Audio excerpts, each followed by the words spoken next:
There is a week left in the NBA regular season. This is the Cleveland Pulse. You're locked in here with Cavs Encapsulated, the final episode of the regular season. What a crazy up and down year it's been. Let's get right into it.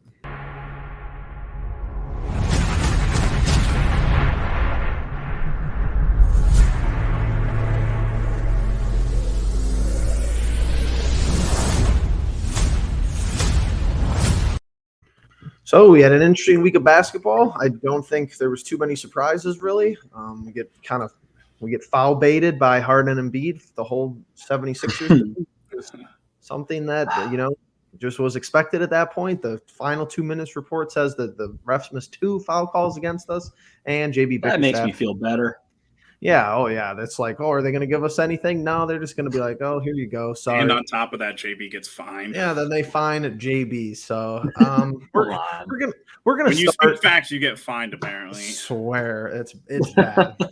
We're gonna start with this. I'm gonna start with Justin. We're gonna bring this graphic up. I probably should have Atlanta in here too because I kind of forgot that they were 7, but I just have the Nets because we're playing them as well. Initial thoughts. Here's the schedule basically for us, Toronto and Brooklyn. How are you doing? How are you feeling? We got 3 games left. Yeah, we got 3 games in comparison to these 2 where they have 4. I believe, I looked at it earlier. I looked at it, I was like, all right, we're probably going to lose these 2 games at the end of the season here, which would suck. I mean, maybe the Bucks rest guys, maybe. That would be a big push, but then we'd still be relying on the Raptors to lose 3 out of the 4 that games there to maybe push for 6. I don't know about the Bulls because they're right there with the Raptors in the same record, so they could have maybe a potential same thing as them. But the Nets, obviously, man, I don't know. Like, it scares me that the Hawks are 8 and Charlotte's 9 because I would kind of want Charlotte to be 8 if we go into this play-in game and we have to go, 7v8. Just because I think we match up against the Hornets if we get Jared Allen and Evan Mobley back for these play-in games.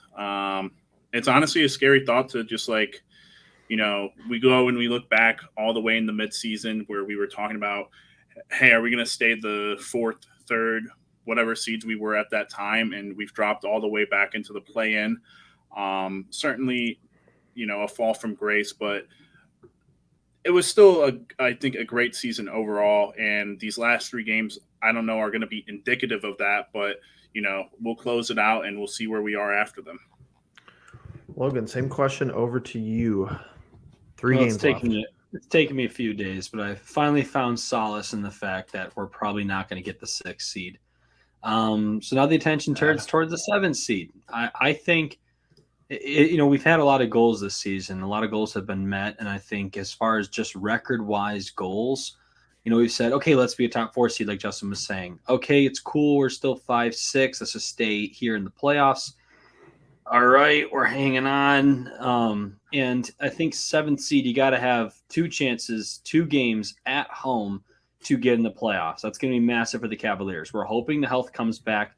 I've told Jeffrey before we got on here, our team at full strength can play any team in the Eastern Conference hard. And if we can get our full team back, we can establish a good game here in the play-in. I think, like I said, I've accepted it. The only thing I'm hoping for now is to hold on to that 7th seed and not drop any further. We really can't afford much more. Then we're going to be just fine.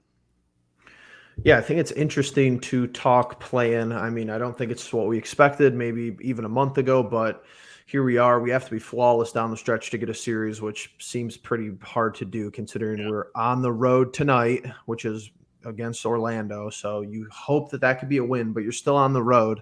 Right. And then you're on the road against Brooklyn, which could come down to be the biggest seeding game in the NBA season, which is kind of crazy. I mean, good scheduling from, Adam Silver, from whoever, shout out to them, I guess, because that game should be auto flex to national TV if it's not already. I really don't even know. I think that's on Friday. I think it said 4/8. Yeah, Friday. So that game should be national TV. Very simple.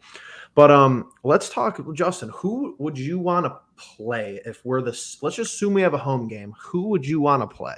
Charlotte, 1,000% Charlotte. I'm not afraid of LaMelo Ball, and I'm not really afraid of the rest of those guys on that team in comparison to the Hawks. I think those are your two most likely opponents, unless I'm missing that the Nets are.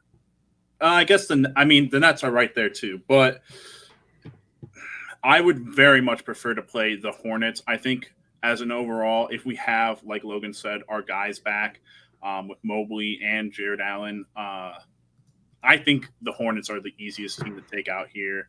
The Hawks just have like way too much boom potential to be the team that I would like to play. And of course, the Nets as well have that boom potential to just like outscore us. That's the biggest problem. It's like when we get into games, and Jeff, you've been harping on it all season long, when we get into games over 100, those are the two teams out of the three that are the most likely to, go out and do that and score in bunches and all that. So definitely the Hornets for me. I'm going to say something outlandish. Say something outlandish. I have an interesting take on this, I think, maybe. Yeah, we might have the same idea. I think I still say Charlotte first, but I'd say the Nets next and then the Hawks. There's something about our matchup problems with the Hawks that really scares me. I think it's because they have the young legs and they have guys that, aren't – not that the Nets are scared of the moment, but when you're a Nets team, you have a target on your back. And if a team goes in thinking, one, they need to win this game to make the play-in, and then two, you're the top dog roster-wise, construction-wise, I have nothing to lose, but a lot of people go into their games with the Nets feeling like. The Nets can't guard worth a crap. They can't. They've lost a lot of games this year, give 120 plus. Can the Cavaliers score that many? I think if you put them at full strength, I think they got a chance at doing that. But there's something about Atlanta. There's something about Trae Young, something about Clint Capella against our bigs that scares me. I think Brooklyn isn't as dominant of a rebounding team, despite the acquisition of Andre Drummond. I somehow think matchup-wise, and when you think about personnel-wise, and you think about mindset-wise, for me, it's Charlotte, Brooklyn, and Atlanta. Yeah, I think that our transition defense just kills us against Atlanta because they're just so good out in the open floor. Because this Atlanta team reminds me of like discount, complete off-brand, like 2016 Warriors, and Trae Young is just kind of like a lesser Steph Curry, but they're just liable to pull up in transition whenever, or you think that they're going to pull up and then they pass, and then I don't know, they could just go on crazy runs. I agree with you guys, and I'm going to take flack for this, I think, because the play-in is 7 versus 8. Oh, I think we're about to have the same thought, Jeff. 7 gets the home game, and the winner of 7 and 8 is in. Mm-hmm. Yep. 9 and 10, I'm assuming 9 gets the home game. The loser is out. And then the winner of 9-10 plays the loser of 7-8 for the final seed. So you don't want to I don't want to play Kevin Durant in the playoffs either, the play-in, playoff mode. Right. But what about playing the Nets first? And just so you don't have to play them second, if that makes sense. Justin, yes, is that what you're getting at? That's exactly what I was thinking. So you're thinking it should be like how the playoffs work in general, where it would be 1v8. So in this scenario, it'd be 7 versus 10 and 8 versus 9, right? That's kind of what you're getting at? Kind of, but think about if Brooklyn is 8 and we play them the first game. It's not an Elam. It's not an Elam game. What if we play Atlanta first and lose, and then Brooklyn beats Charlotte? Then we have to play Brooklyn and we have to play Kevin Durant in the elimination game. Right, and I understand that, but it's just like the circumstance of for me, this doesn't make sense. Charlotte off the rip, I totally agree, would be probably best case scenario. Yeah, I guess for me, it's I don't know. I don't know why you would play. I guess 7 and 8 should both have double chances, but that doesn't work out because obviously if somehow both 9 and 10 were to win, one of those two teams has to get, or both those teams have to get in. I don't know. It's really weird to look at it and be all right, 7 versus 8, those two teams, no matter what, have an extra life. And then 9v10, they get to move on. I just hate the play-in, honestly. I'll just admit it right now. I really hate the play-in. The only thing that I like about the play-in as of right now, and I'll catch flack for this, it's gonna be really hard for people or like the week that when the season's like the regular season's over and the Los Angeles Lakers don't make the play-in, people and the Cavs do rip the LeBron and that that whole LA team. That whole like that'll be really funny to me. Is like how do you have three guys? How many guys do they have in the 75 team on that roster right now? Like it's just kind of crazy to think, hey, the Cavs are going to make it into the play-in, and the Lakers, who you don't even need to have a 500 record to make it into the play-in right now, are going to miss. Like that's just absolute bonkers. That's like a detriment on someone's career. I swear. Honestly, here's the thing, and I want to hear what Logan has to say about this. Out of all the injuries, obviously we figured out Jared Allen is the biggest loss, just because he seems to be our best defender, or even if he's not, he makes everybody else a better defender. Obviously, not having Mobley hurts as well. If Dean Wade was healthy, I would want to play Brooklyn first. This is what I'm going to get ripped for. I think Dean Wade has played pretty good defense on Kevin Durant for some spurts of the season. But it's like, who are we matching up with against like Brooklyn? Just for example, Logan, like Darius is like, who's guarding Durant? Lowry? I think you'd probably do a Okoro on Kyrie. But will they do that? Would JB do that though? No, probably not. That's something we're going to talk about later, is JB's coaching mishaps lately. We can get into that. Get into that if you want. Maybe if he's in the right mindset, maybe Karras could frustrate Durant a little bit. At the very least, has the foot speed and enough length. And, we've seen a lot of potential from Karis LeVert on his defensive abilities. But the problem with him, too, is I think he gets a little bit too excited to a point that it's a detriment. When he's excited and it's working, he looks like an elite defender. But I think matchup-wise, I don't like Lowry on Durant. I think he doesn't have the foot speed. Despite Lowry, I'll give the guy his credit. He has really impressed me on the defensive side of the ball this year. But I think when it's Durant and you see Lowry, we had him on James Harden on a few switches down the stretch. It just did not work. A few times Lowry had to switch over to Embiid. It just did not work. Against these elite players who are one tall, but then also have the foot speed, there isn't a whole lot on that Cavs roster that can make Durant struggle. He might still score 30, but if he shoots bad, that could be good. Mm-hmm. Dean Wade is probably the only person on the team that did fit that mold to an extent.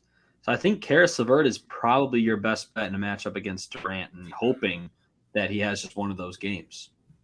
Need to turn into Tony Allen if that's the case. God. Justin does not agree. No, it's not. It's nothing against Karis. Like legit, I just think it's a tough ask. Yeah, I think, especially like what you were getting at before, Jeff, where it's like play-in Kevin Durant and Kyrie Irving, especially against the Cavs. Like he loves playing us in the playoffs. Yeah, it's just kind of, again, like it's hard to say. Like I would prefer the Nets over the Hawks in that like play-in game, because I really just, there's so many people on both on the Nets. Like we don't talk about Kyrie enough, and we don't talk about Seth Curry enough. Like these guys are straight shooters, and like that's I think our biggest problem is like we let people get so many threes off on us. Like if we're not getting people on the interior like to go in and try us on the interior with our guys healthy, we're losing a lot of these games because they can get whatever they want on the outside. I mean, I don't know. It's a tough ask, man. My bet right now, because I'm looking at the schedule, we're gonna. It's kind of just happening that I'm getting my predictions out right now. I didn't mean for this to happen, but as far as the NBA, and Justin's gonna love this, I think between our schedule and the Nets schedule, I think the Nets are gonna win out. They're gonna beat us in Brooklyn, and the only game we're gonna drop is Brooklyn, and we're gonna end up being 7. And they're going to end up being 8, and we're going to play them at Rocket Mortgage. It's going to be a LeVert, Jared Allen revenge game. It's going to be a Kyrie revenge game. That's just the best storyline for me. Durant playing the Cavs, Kyrie playing the Cavs. We have both of ex-Brooklyn Nets players who they basically gave up on. That makes the most sense for me as far as we're talking storylines, ratings. I think fans outside of the Cavs and the Nets would tune in for that game, just because how it would be marketed. Hopefully. That would make me the happiest. Like, That'd be the best viewing experience potentially. It worries me. I would definitely be having tickets for that game. That's all I know. Knowing us, like, man, this is like peak me just being a Cleveland fan, is like knowing what happened with the Browns, and knowing like just this kind of thing happens to us. We won't get a chance to play the Hornets because the Hornets are easily like, the Hawks and the Nets will get to play the Hornets and like win easy. And we'll have to play those two teams in order to make it to the playoffs when we should just be in the playoffs. Like, right. True. I hate the play-in. The play-in's so dumb.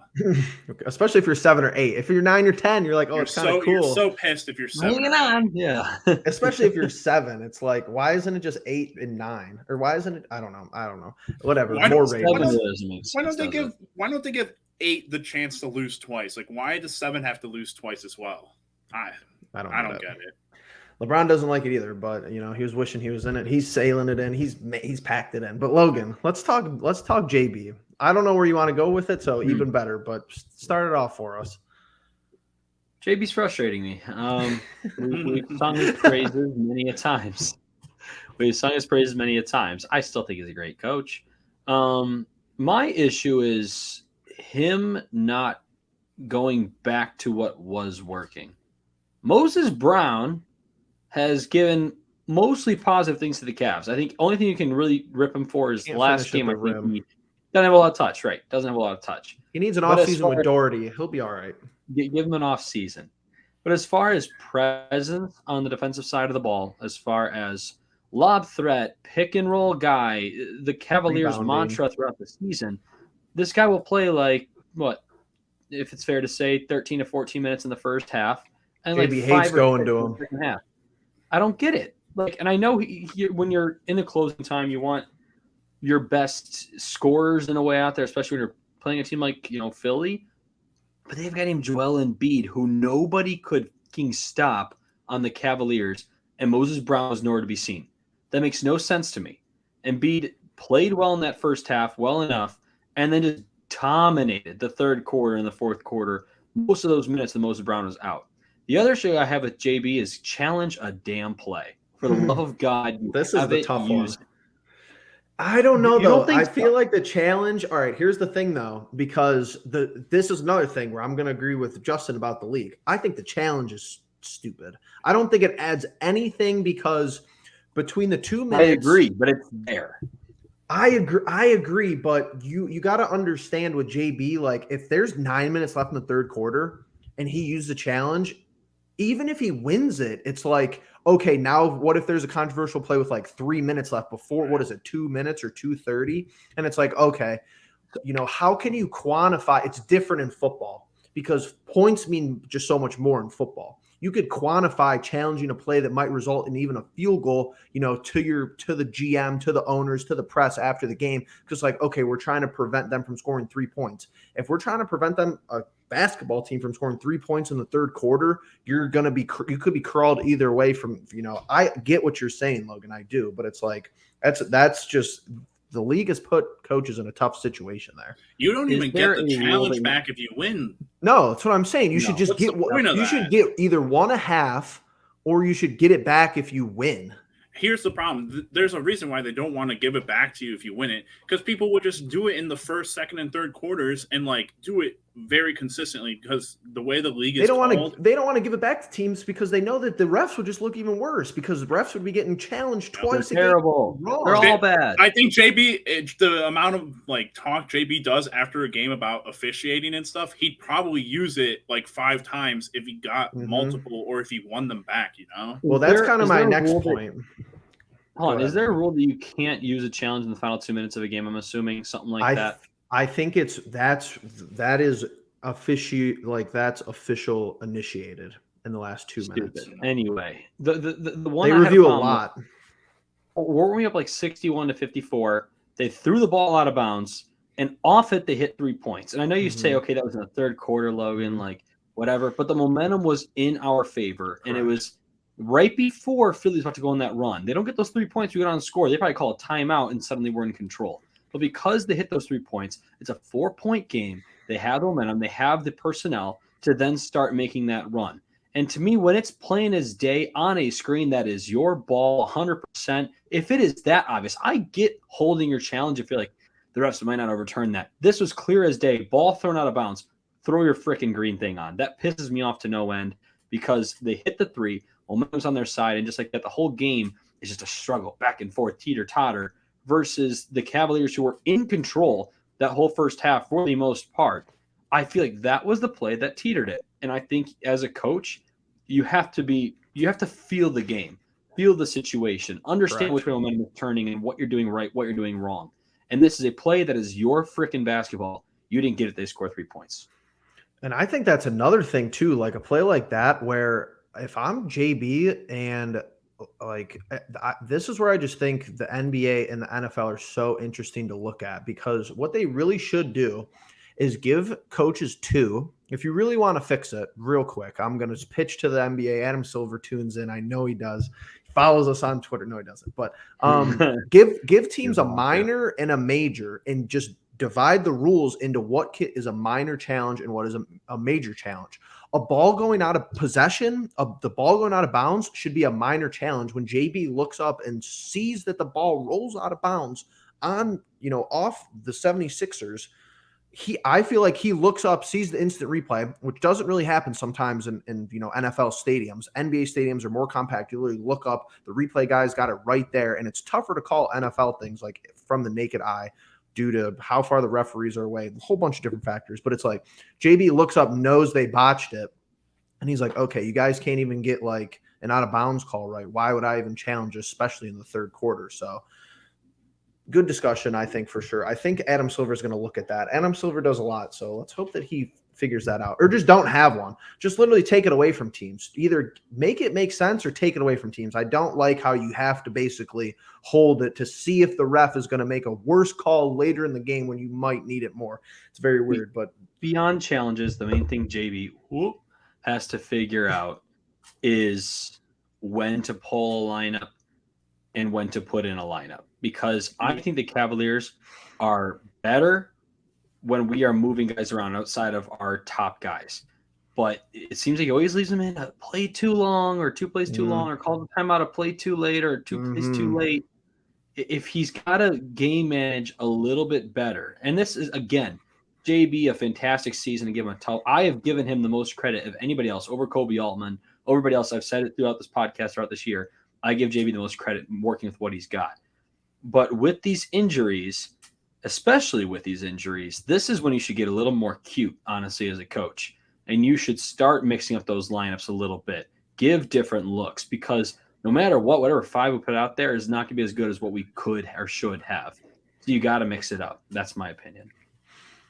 And I have an interesting, I have a kind of a call-in point. Anonymous friend of the show told me, and this made me think, because we watch the games, and I think it's mostly because JB's kind of new, and it's because we felt disrespected from the beginning of the year, and it's been like that all year, especially with people saying we weren't going to win a lot of games, whatever, and then it's translated into the refs.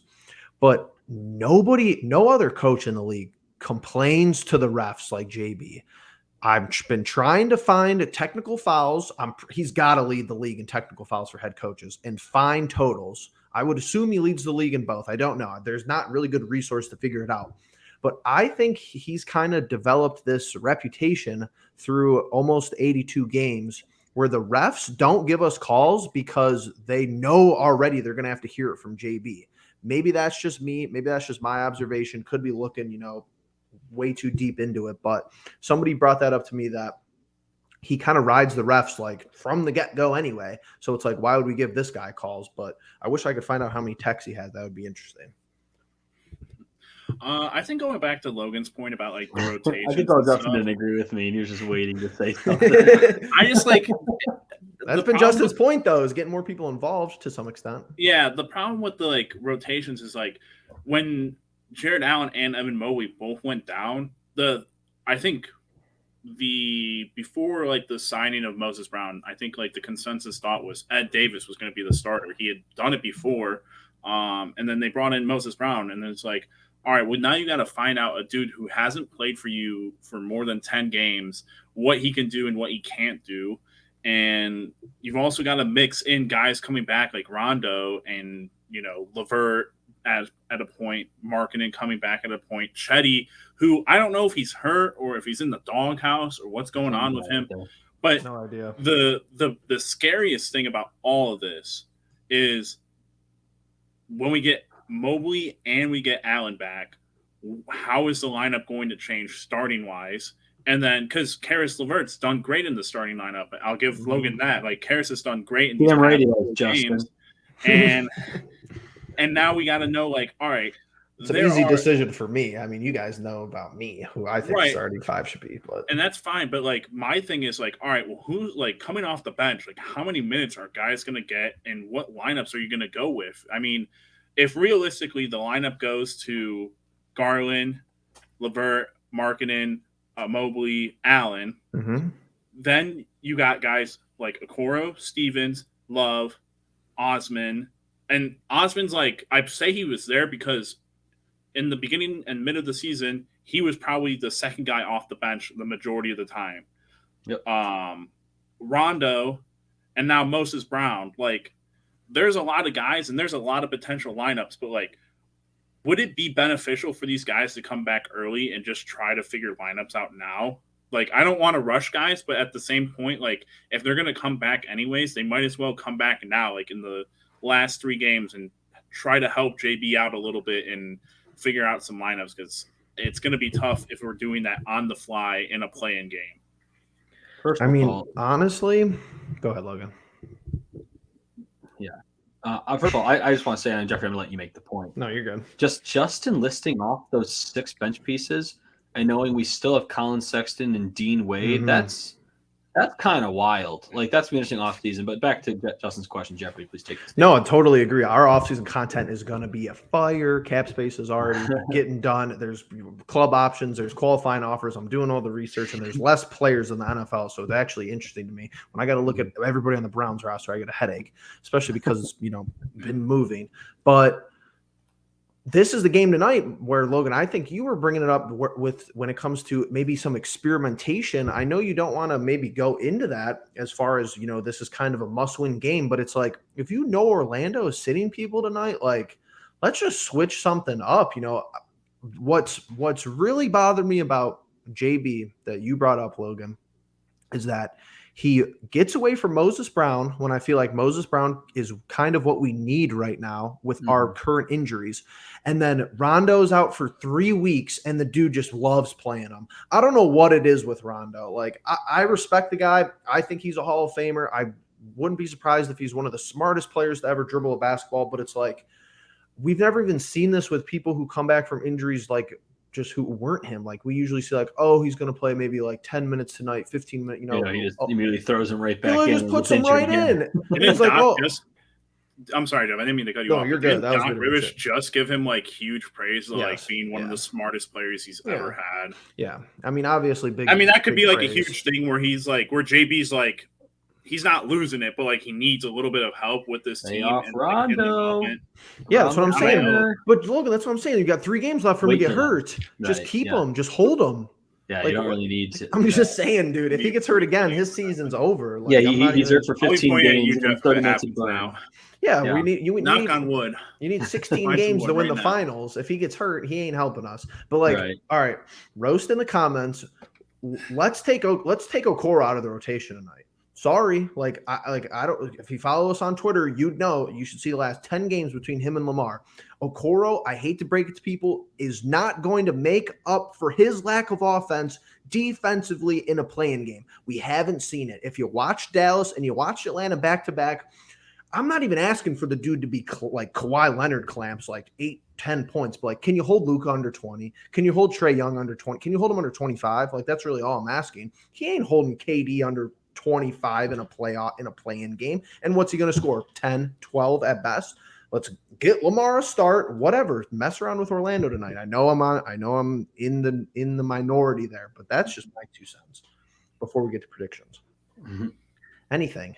Are you talking about like taking him out of like the just the starting lineup, or you're talking about like taking him out of the take out of the? I mean, you say the play rotation Lamar more. I don't care who starts, but Justin, you saying that literally made me think about it. It's like because that's going to be the play-in lineup. I don't care if fully healthy. Garland, Levert, Lowry, Mobley, and Jared Allen. Who's coming off the bench? Right. Well, when are they coming off the bench? Yeah, that's Love? the biggest. That's they always start my bringing biggest. Love off the bench first. They do. They always do. Right now, they need to stop bringing him off the bench first. But if Okoro was moved to the bench, like that would be his first game off the bench in a while. Who are you more comfortable with bringing off the bench, him or Lamar? Yeah, Stevens, because he's been not even a knock on Okoro, because Stevens has been doing it. You know? I'm not even going to talk about those two right now. Do you know how interesting it would be if we got Allen and Mobley back and we go with that starting lineup that you just said, Jeff, and the first two off the not the like they don't have to be like the first two, but like a nice little sub rotation would be Garland, Levert, or maybe like Garland, Okoro. This is subbing into the game, so this is the second lineup of the game. Garland, Okoro, Love, and either Mobley or Allen, and bring Moses in. Because I hate to play Moses. I hate it when Love comes in for Mobley or Allen. Me too. Like our defensive rating like plummets, probably just like to the absolute bottom of the earth. And I feel like now that you've gotten like a good feeling of what Moses Brown can do, he's the next comparable thing to like an Evan Mobley or a Jared Allen. Because I hate when we brought Ed Davis in and he'd start and then we get a guy back and he'd never play again. Like, I just can't watch that happen again after we've watched Moses Brown play as well as he has. It's just like for Brooklyn, I don't know who's guarding Durant to start. And then when you make a sub, if Durant's out there against our second team, you're doubly screwed. And we've already seen that Okoro, dude, please look at Trey. I just encourage you to go to StatMuse and look at Trae Young's stats since we drafted Okoro. They're crazy. He scores 30 points a game on us every time. And I know Okoro doesn't always guard him, but that's the primary assignment. We've gotten away from these primary assignment things in the NBA because you got so many screens, you got so many pick and rolls. I get it. But you just can't do it anymore. Like, it's not even an Okoro beef. It's not even a personnel issue. It's just like, who can stop a perennial superstar scorer and hold him under 20 anymore? Nobody. Maybe with officiating in the postseason. Maybe I'll be proven wrong. But as far as I'm concerned, I don't think Kawhi Leonard in his prime could stop Luka from going 30. Maybe I'm wrong, but we'll see. We'll figure it out. We're 32 minutes in. We have 3 games, boys. This is the last Cavs Encapsulated of the regular season. We're going to have to get a new intro. We got a rebrand on the way. That's going to look so damn good. And I'm going to start because I kind of already let the cat out of the bag. But first, let's go over records. Justin with a tumultuous week. Absolutely destroyed. Logan, the unanimous champ at 41-19 right now. That's just impressive. Shout out, comment Logan in the comments below. Interesting development here on the back end. Justin, after an 0-4 week, falls to 33-27. And I am at 31-29 with 3 games left. I shouldn't have tried to catch up to Logan. That Knicks game was ridiculous. that Knicks game was ridiculous out of me. Of like if anything, I should have had that as a win. And I said we were going to lose to the Knicks too, though. So yeah, I didn't. Forgot that they were throwing, but we're starting with Orlando tonight. I'm going to start. So Jeff, wait, how close are you to catching me? 2 games. 2 games. Oof. Justin, you can see yourself by just. I could just. But you're going to be fine. You're going to be fine. I'm saying we beat the Magic. I'm also saying we beat the Magic. So I'm saying we beat the Magic. Hey, easy one to start. So we got a 3-way beating the Magic. So probably beat us now. Yeah. Knowing our luck, probably just jinx the absolute, crap. Who do we have next? Brooklyn, right? The Nets. I'm saying we lose the Brooklyn. The Brooklyn's winning out. IMO. That's just me though. Oh man.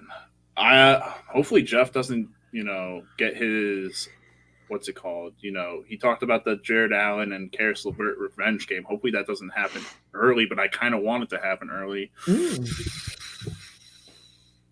Don't open the door. I could really open the door, but I agree with Jeff. I think they're gonna be fighting and clawing, so I'm also gonna go with a loss here. Here's the biggest question: when the hell is Jared Allen and Mobley coming back? Sounds like we're hearing some good things about Jared Allen, but I thought Mobley would be out for 3 games. Here we are, almost 5 games later. Jared Allen's with the team tonight. Yeah. Come on, JA. We need him bad. We do need him bad. It doesn't really matter what I'm saying though. Anyway, that we'll lose to Brooklyn, but yeah, it's just one of those games that's like it's very desperate for both teams, and More Brooklyn happens to, technically speaking, be more desperate than us. Even though, and especially with like all the what's it called, all what everyone thought they were gonna do this year and how they're coming out, expectations. There we go, that's the word. Yeah, we're losing to Brooklyn. It's gonna be a tough pill to swallow, but we'll make up for it when I make my next prediction. I think Miami is going to just maintain, and I don't think Milwaukee cares. So I'm gonna say that we beat the Bucks, and they are not playing Giannis, Middleton. You know, I still think that might be a good game if we have Mobley and JA out. Are we at home? Yes. Yeah. Final game of the season for all teams, I think, is what I heard. So I'm saying we beat the Bucks. Or I could be completely wrong about that. That might be just our. No, I saw it was like final game of the NBA season. It was like a tweet they made. You got to understand, this is another one of these situations where 2-1, anywhere you slice, it's a quality week. Even if you lose to Orlando, not ideal, and I will be upset about it. But if you beat the Nets and you beat the Bucks, cool with me. I'm also going with a win here at home. Final game, 3:30 p.m. Sunday. Jeffrey, your fate has been sealed, buddy. Last place. No. Isn't it bad? I am going with a win over Brooklyn. Win over Milwaukee. That takes our record to 45-37. And boy, that sounded like a dream months ago when we started this. Guys, it's been awesome, by the way. I mean, we started this so way back when Ricky Rubio was a Cleveland Cavalier. All the way back then, we started this. Be a Cavalier again next season. And it's just insane to think that, 6-7 months later, here we are sitting mid-40s, no matter how we finish these 3 games. It's crazy. Truly an incredible feat. I think a lot of Cavaliers fans should be happy. And, people like to remember the most recent things, recency bias, and they think, oh, we're all screwed. It was just a flash in the pan. No, it was bad luck. It was bad injury. It was reality. It was being young. This team's young. Successful season, boys, and let's go ahead and get into the playoffs because I want to see that crowd with some wine and gold shirts, all the way around the arena, ready to round the Cavaliers. Well, boys, great regular season. We somehow did not miss an episode, which is as far as I'm concerned. Even we had to do one live, we had to flex, we had to do some different things, but every Monday or Tuesday for the whole regular season, honestly, felt like a blur. So glad to be here. Comment down below. What do you want us to see for the play-in, for the playoffs? Because this isn't going to be the last episode of Cavs Encapsulated. We're going to have another one, but it's going to be the last one for the regular season. If we should do something IRL, if Logan should fly in from Texas, hit the like button. We'll try to figure it out. We were talking before. We said, what about a Cavs Spurs finals? 2 play-in teams potentially in the finals. They're coming to Austin, baby. That would be the best for content-wise, but it seems a little unlikely. We're gonna figure it out, and we got a lot of stuff coming your way. For Cavs Encapsulated, for the Cleveland Pulse, before we see you again, whether it's on a live, whether it's on a video, make sure that you let them know